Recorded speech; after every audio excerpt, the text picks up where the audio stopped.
Sauce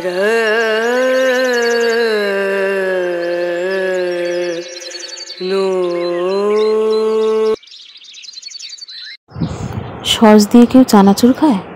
হ্যাঁ, আমি তারপরে। তোমার ভালো লাগে? হ্যাঁ। সস দিয়ে চানাচুর? হ্যাঁ। আমাকে দেবে? না না। বাহ, খুব সুন্দর লাগছে তো সস দিয়ে চানাচুরটা খেতে। ভালো লাগছে না? হ্যাঁ মা। Hi everyone, good evening. এখন বাজে সন্ধ্যে 7টা আর এখন থেকে আমি আমার ব্লগটা স্টার্ট করলাম। দেখতেই পেলে ঈশান বুবাই দুজনে সস দিয়ে চানাচুর খাচ্ছে আর আমি চাইলাম আমাকে একটু দিল, তো ভালোই লাগছিলো খেতে। এখন আমি সাদা তেলের প্যাকেট কেটে নিচ্ছি।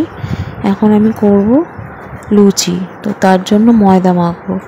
তো এখানে আমি সাদা তেলের প্যাকেটটা কেটে আগে থেকে বোতলে ঢেলে নিচ্ছি, মানে কৌটোতে তেলটা ঢেলে নিচ্ছি, তাহলে সুবিধা হবে। তো তেলটাকে ঝরিয়ে নিলাম আর ওদিকে ঈশান বলছে আমাকে হেল্প করবে, তো রেডি হাত ফাত ধুয়ে।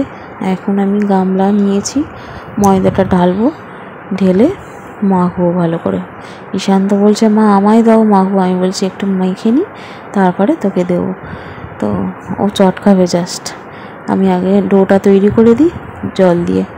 তো যাই হোক, ময়দাটা ঢেলে নিচ্ছি আর পরিমাণ মতো একটু ময়ান দিয়ে নেব। তো ময়ান দেওয়ার জন্য একটু তেল আর নুন দেবো আর অল্প সামান্য চিনি দেবো। তো চলো তাহলে তোমরা দেখতে থাকো।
বন্ধ হলো ফ্রিজটা?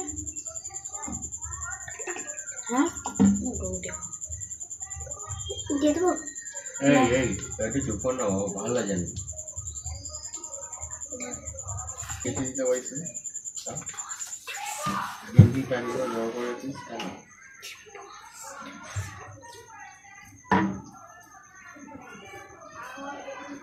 আলু পটল দিয়ে ডিমের ঝোল হয়েছিল, কোনোদিন খাইনি, তাও ভালো হয়েছিল। আলু পটল দিয়ে ডিম হয়েছিল, এটা মাছের ঝোলে যা ডিম হয়েছিল, আইটেমটা লোকে যদি লোকে শুনে, লোকের কাছে নতুন একটা আইটেম পাবে। আলু পটল দিয়ে ডিম হয়েছিল,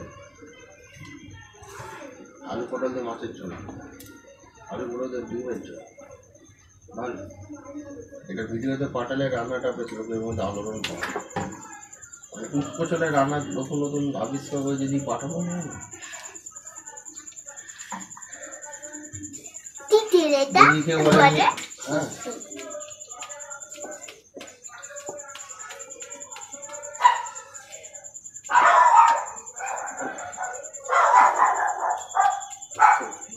আসে বলতো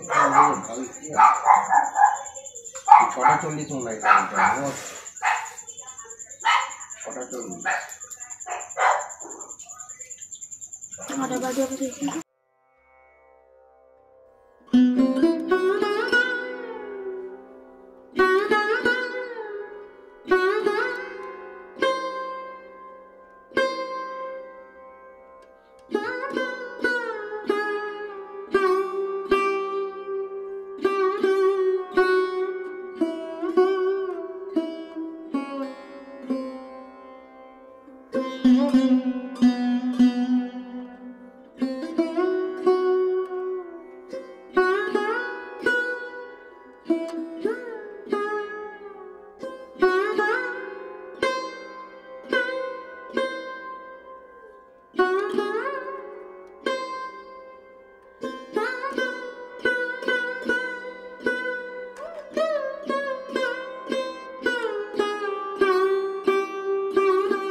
ময়দাটা মাখা কমপ্লিট। এখন আমি একটা ডো তৈরি করে দিয়েছি, ঈশান সেটাকেই মাখছে। আর এখন আমি কাটছি আলু, ধোকার ডালনা করব। বুবাই নিয়ে এসেছিলো বিকালবেলা ধঙ্কা পাউডার, তো সেটাকে একটু আগে আমি মিক্স করতে গিয়ে জল দিয়ে দেখছি কেটে কেমন একটা ভ্যাপসা গন্ধ ছাড়ছে। তো ডেটটা দেখলাম, ও মাই গড, এক্সপায়ার হয়ে গেছে। তো যাই হোক, আবারও আমি গিয়ে চেঞ্জ করে আনলাম। তো বুবাইও গেছিলো আমার সাথে। বাক্সটা নিয়ে গিয়ে দেখালাম ডেট ফেল হয়ে গেছে, তো ওরা বাধ্য হলো চেঞ্জ করে দেওয়ার জন্য। এখন আমি আদা কাটছি, নিরামিষ ধোকার ডালনা করব। সমস্ত কিছু কাটা কমপ্লিট। এখন খোসাগুলো আমি প্যাকেটে তুলে নিচ্ছি। আর ওদিকে ঈশান তো কিছুতেই উঠছে না, ও সমানে মাখছে ময়দাটাকে। বলছি হাতে ব্যথা করবে, উঠে পড়, কিছুতেই শুনছে না কথা। ডিম আলু ভাজা করব আর ধোকার ডালনা, লুচি।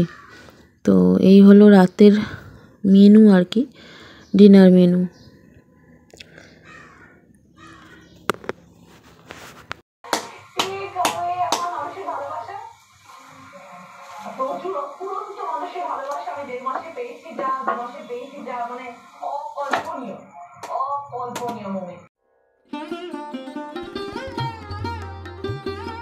এখানে দেখো আলু কেটে নিয়েছি, ধোকার ডালনা করবো। আর এই ধোকাটা এক্সপায়ার হয়ে গেছিলো ডেট, তো সেই ধোকার স্যুটটা করেছিলাম আর কি, নতুন যেটা নিয়ে এসেছিলাম পাল্টিয়ে, তো সেটা আর করিনি। আর এখানে ময়দাটা মাখা আছে, এখন আমি লিয়েছি কেটে, লুচিটা বেলে নিয়েছি আর ধোকাটা বসিয়ে দিয়েছি ওদিকে।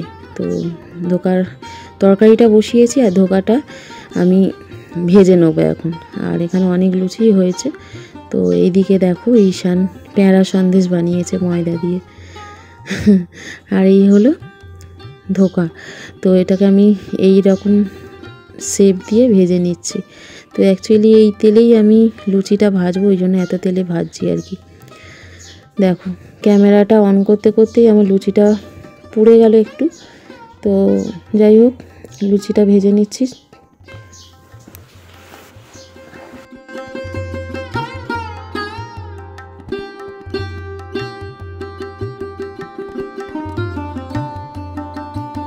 তো দেখো আমার রান্না কমপ্লিট, আর ঈশানের ভীষণ ঘুম পেয়ে গেছে, ওকে খাইয়ে দেবো আগে। তো চলো সেই সাথে সাথে ভিডিওটা এন্ড করছি এখানেই। কেমন লাগলো ভিডিওটি অবশ্যই লাইক কমেন্ট করে জানিও। আজকের মতো টাটা, সকলে ভালো।